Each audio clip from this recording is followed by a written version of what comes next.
And welcome to another edition of Oxford News This Week. Behind the Lens series, Fathers in 1899. And also, in our last story, Daddy's Little Girl. Topping out our news, we're going to the township to find out some more information as to what's going on in the township. That and more on this special edition of Oxford News This Week.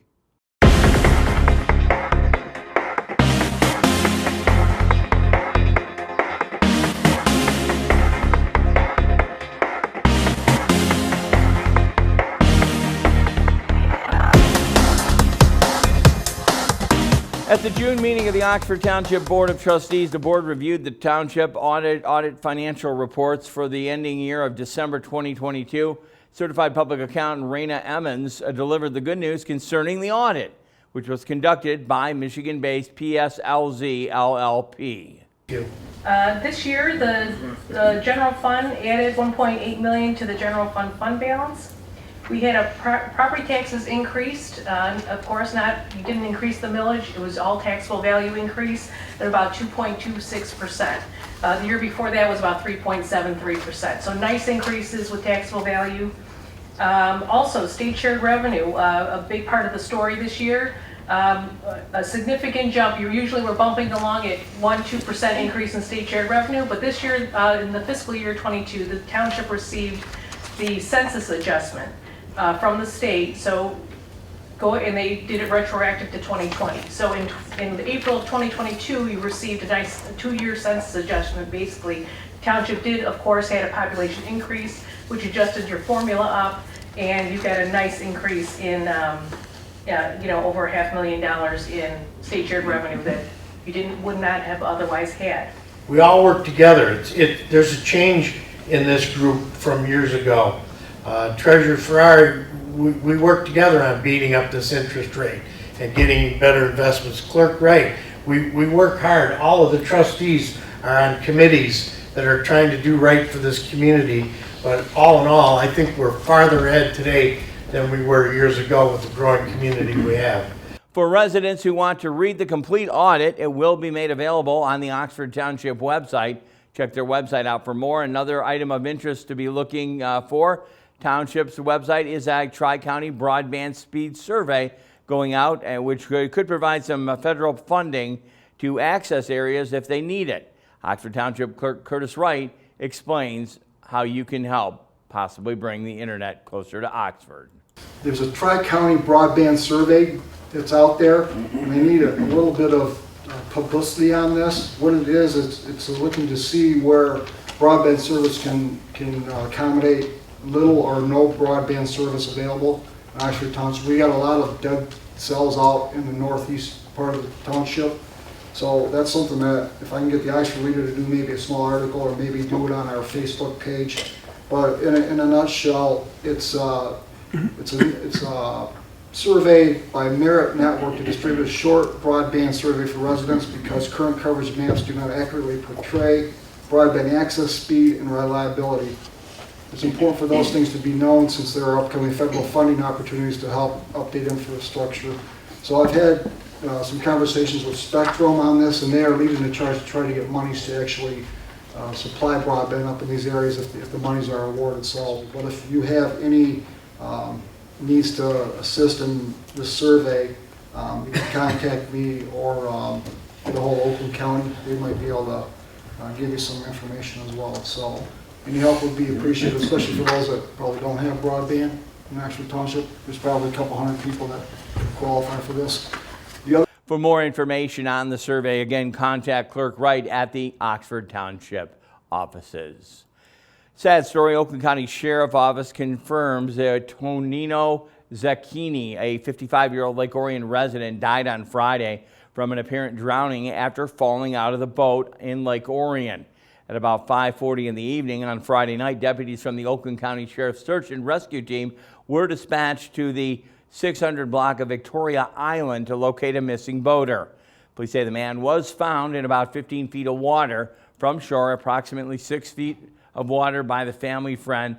CPR was then administered. However, he was recovered by emergency responders. He was taken to the boat launch near the scene. Paramedics, again from the Orion Township Fire Department, Relieved rescue teams members continued performing CPR and other life-saving measures. He was pronounced dead at the scene.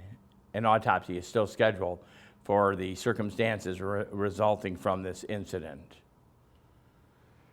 Classic Cars and Pizza, well, count everybody in on that one. Celebrate the first day of summer by heading over to Sick Pizza Car Cruise. While that has already happened, you can celebrate next Wednesday, 4:30 to 8 p.m.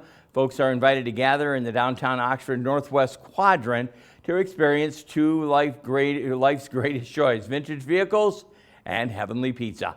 Classic car owners are encouraged to bring their sweet rides and display them for everyone to see. It's free registration at 4:30 in the afternoon. If you register, you'll receive a free slice of sick mouth-watering pizza, plus a can of Faygo, a Detroit original. What more incentive do you need? Come on over Wednesdays near Sick Pizza and bring your classic ride. The next time you visit the Oxford Township Hall, you may see Rebecca Schuler. A new intern, Rebecca, a fourth-year student at the Oxford Schools Early College OSEC program, is learning the ropes of local government, gaining valuable real-world experience. Most of her time will be actually spent supporting the building department's day-to-day operations. She will also assist other township departments as needed. Teaching would offer Rebecca opportunities. Again, she wants to follow her passion of English and theater with others, while on career government would also enable her to listen to people, represent them, and make changes.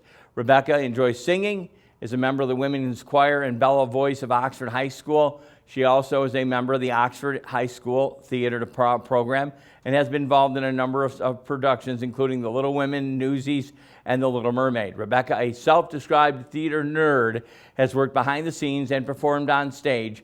As an OSEC student, Rebecca is currently taking classes at Rochester University, and she does hope to transfer to either the University of Michigan or Michigan State University. I know our own Kyle Snage will be happy with that one. When she is not busy at school, Rebecca loves to read, bake, help younger students as peer mentors. She's also a member of the 42 Strong program. Rebecca is the daughter and Journey Lutheran Church leader, Pastor Matt Schuler, and his wife, Liz. Congratulations on her new job up at the township. Make sure to say hello and say we said hello as well.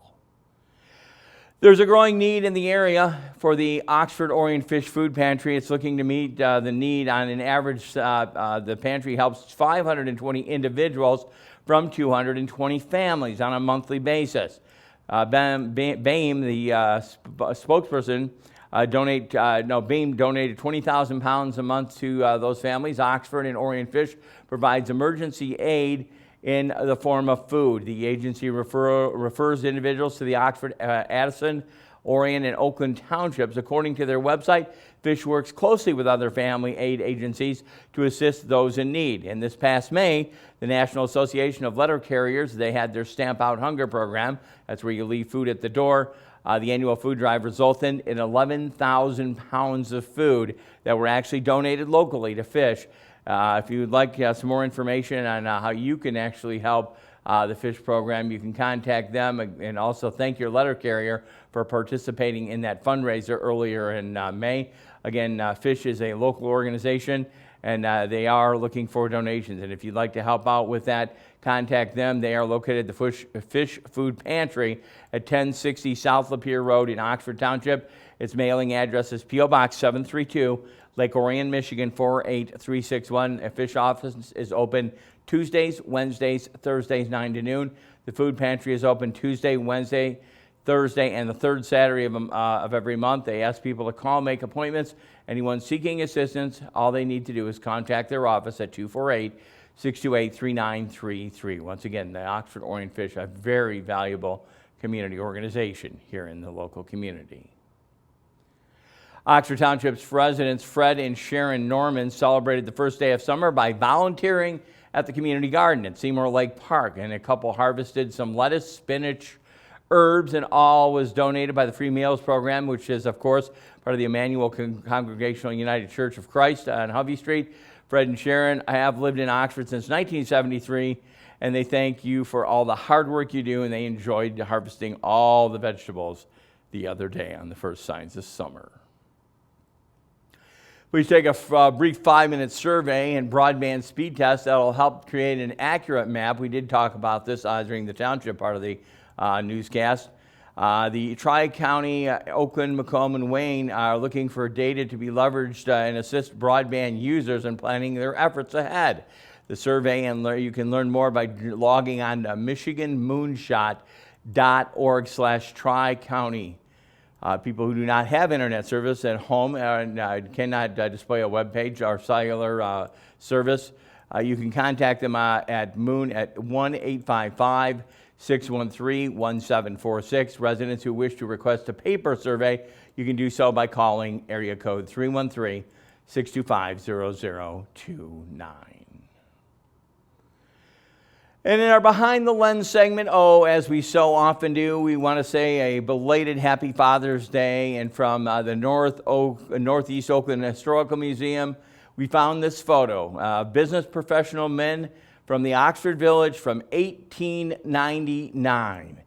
Again, to see more historical photos such as the one you're going to see here, again, you can stop by the museum. They are open 1 to 4 Thursdays and Saturdays. They're located at North Washington Street, Oxford, Michigan, 48371-248-628-8413 to find out more information. Once again, from 1899, Father's Day.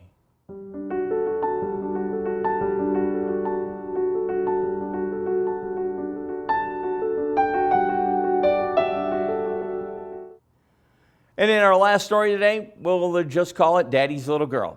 Coming up, he's not Daddy's little girl, but he's Dave Kenny. He has Auto Talk and Science in the News. He's up next right here on OCTV.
For a place, a people, an idea, for right and freedom, for liberty and justice for all. For every square inch between fruited plains and spacious skies. Marines fight to win. See all the battles Marines fight to win at marines.com. Have you liked us on Facebook yet? If not, what are you waiting for? Just go to your Facebook page, go to the search bar, and type in Oxford Community Television. Welcome to this edition of Auto Talk. I'm Dave Kenny, and these stories are taken from Automotive News. In our first story, for all you puzzled about the 0 to 5 levels of driving automation, here you go. The SAE levels of driving automation have been a standard that automakers and tech providers use to describe and categorize the capabilities and limitations of automated driving systems. They help clarify who or what is responsible for driving at a given time. Here are those levels and examples of some systems. You start with level 0. A human is driving at all times. Features are limited to warnings and momentary active assistance, such as automated emergency braking. Going on to level 1, a human is driving at all times. Features support steering, braking, and throttle inputs. Adaptive cruise control is an example. Going to level 2, a human is responsible for driving even if the system is sustaining active control of the vehicle. Features provide steering and throttle control, such as lane centering and adaptive cruise control at the same time. General Motors' Super Cruise system and Tesla's Autopilot are in this category. Level 3, an automated system drives when engaged in a specific area, such as a highway. The human is not considered the driver, but must take over when the system requests that they do so. Mercedes-Benz Drive Pilot is another example. It's expected to be engaged in the U.S. roads this year. Level 4, an automated drive system drives, and a human has no role in the driving process. These systems may operate in specific conditions and limited areas. No vehicles with these types of systems are for sale to consumers. However, Waymo and Cruise have deployed and commercialized robotaxi service, which are considered level 4. And now the holy grail, level 5. The same as level 4, except these vehicles can drive everywhere in all conditions. Wow. In our next story, the Aston Martin DB12 launching this fall features a revamped 4-liter twin-turbo V8 engine that delivers the same 0 to 60 mile per hour time of 3.5 seconds as the outgoing DB11, equipped with a 5.2-liter V12. That's one highlight of the Grand Touring Coupe Aston is banking on to anchor a lineup that begins transitioning to electric drivetrains in about 18 months. A staple of the British luxury brand for 75 years, the DB is one of the company's most consistent sellers. In what will likely be its final upgrade before an electric DB arrives in 2030, the DB12 is essentially a front-to-rear revamp of the DB11 it replaces. Engineers redesigned the suspension system and installed an electrically locking rear differential tied to the stability control system that helps the car's tires maintain grip in corners under hard acceleration. The DB12's chassis is also 7% stiffer.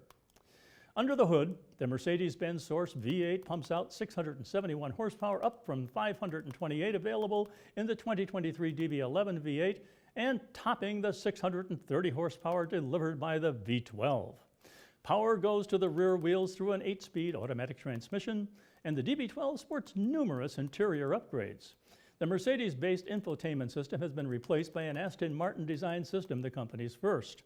There are 2 high-definition 10.25-inch displays, while buttons are retained to handle what Aston calls key mechanical operations. The infotainment system supports Apple CarPlay and Android Auto. The sound system is made by Bowers & Wilkins, and hand-stitched leather seats feature a new quilted pattern. The DB12 is a statement car, one that asserts Aston Martin's position as a leader in performance, dynamics, engineering, and technology. Robert Fedeli, Aston's Group Chief Technology Officer, said in a statement, "We have pushed every aspect of this car to be the best in class," he says. Prices have not been announced, but hold on to your wallets. The DB11 starts at $219,825 with shipping. Well, that's it for this edition of Auto Talk. I'm Dave Kenny. Stay tuned to Oxford Community Television.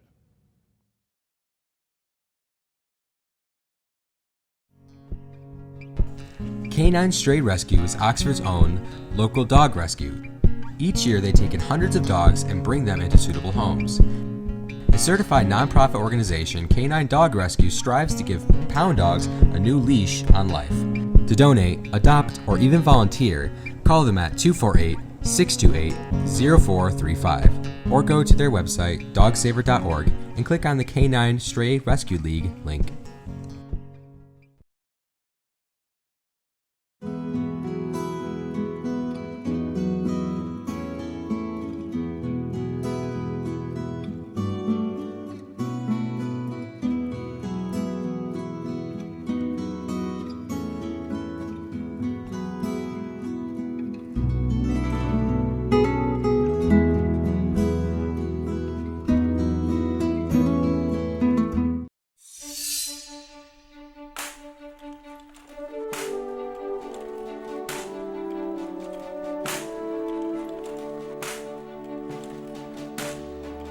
There are those who dedicate themselves to a sense of honor, to a life of courage, and a commitment to something greater than themselves.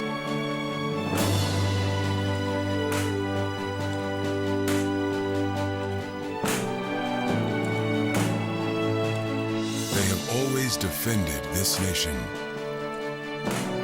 and each other. They still do. The proud.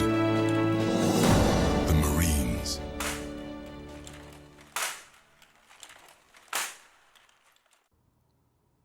Back with you on Oxford News this week. Time for a brief look at our sports.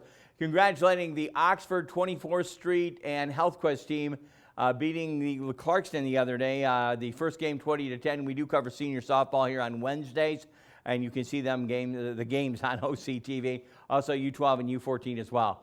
We're excited also to announce the Oxford Athletics was awarded the OAA Directors Cup for the 2022-23 athletic season. The OAA Directors Cup is awarded to the school who had the most successful athletes within the OAA league during each school year. Again, we'd like to congratulate the athletic department for all the effort and the effort of the families. The department garnered that award. Thank you to the coaches for all the hard work they put into helping their student athletes. Again, we are definitely excited. The Oxford Athletic Department is excited for the 2023-24 school year as it holds for the Oxford Wildcats. Again, we cover softball out here at the park, and you can see those games on OCTV. I'll be back with our last story in the final segment. Dave Kenny's got one more before we step out, where you're watching OCTV on Oxford Community Television.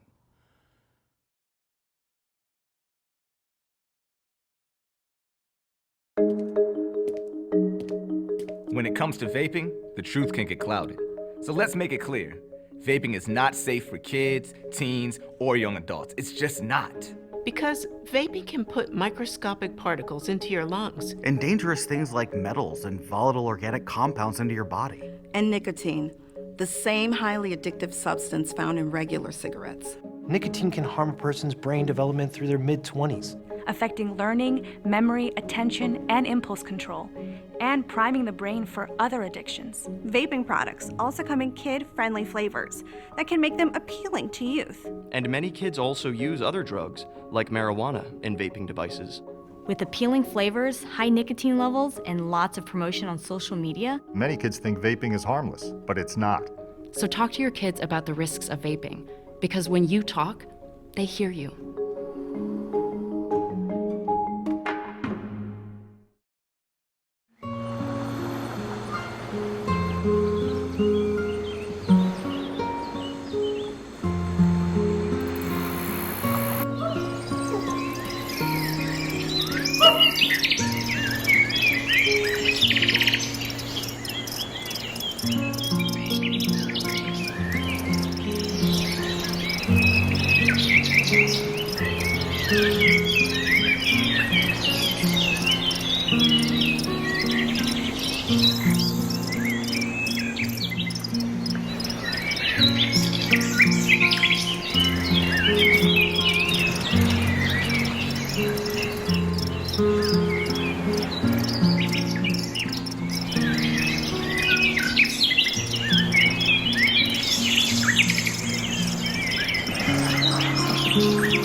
Hey, this is former Detroit Lion Rob Rubick and former Lapeer, Michigan school teacher.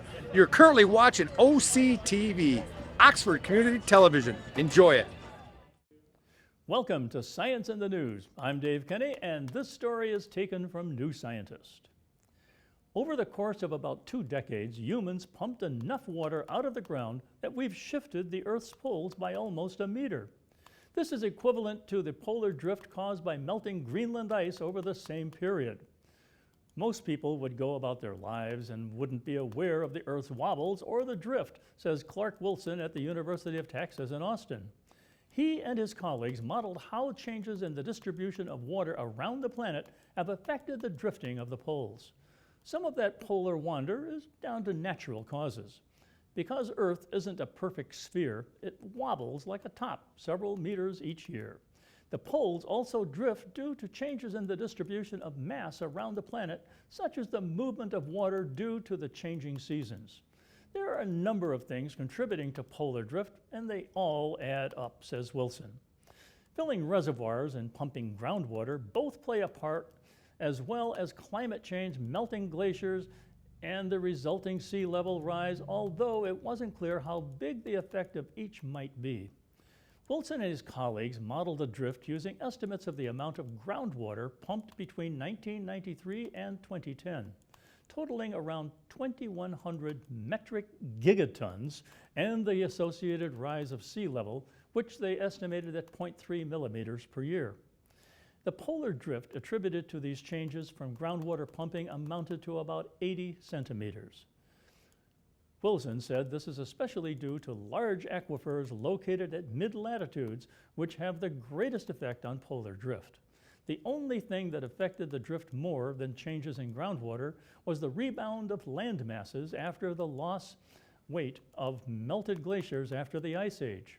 This doesn't itself have particular consequences in terms of changes in the length of the day or the seasons, though knowing the precise location of the axis is essential for any GPS technology to work, says Wilson. But the finding illustrates how much water people have pumped, says Manucher Sherzai at the Virginia Tech. The precise number really doesn't matter, he says. What matters is the volume is so gigantic that it can impact the polar drift of the Earth. Groundwater pumping has accelerated in the 21st century, in part due to drought conditions driven by climate change, as well as more crops growing in dry places, says Sherzai. Well, that's it for this edition of Science in the News. I'm Dave Kenny.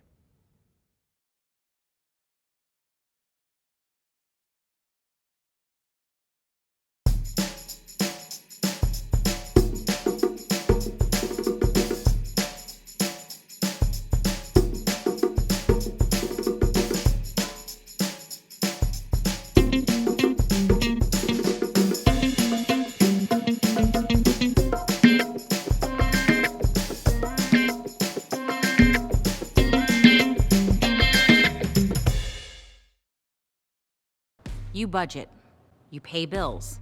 Yet somehow, women like you, like me, are 80% more likely than men to live in poverty in retirement. So here's what we're going to do now. We're going to save ourselves by setting a goal to save 2% more of our income for our retirement. Why 2? 1% honors you. And 1% honors all womankind. So come on, learn more about the 2% challenge at WeSaySaveIt.org.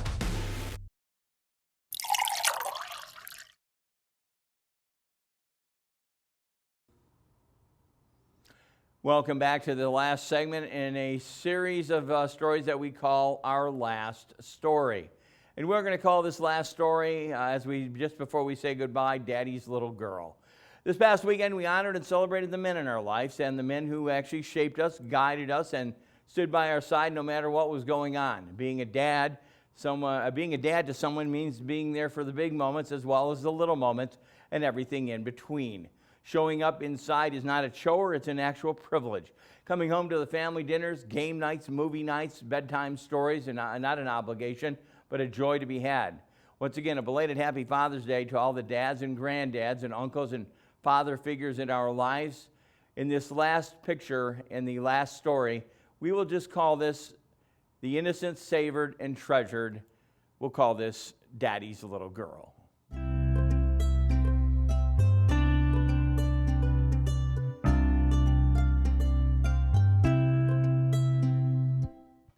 And with that, we are going to wrap the news up. Another newscast. We want to thank the news gathering sources of the Charter Township Facebook page, Oxford Village and Oxford Village Department, Oxford Leader, Oakland Press, again, the Oxford Township, again, Facebook.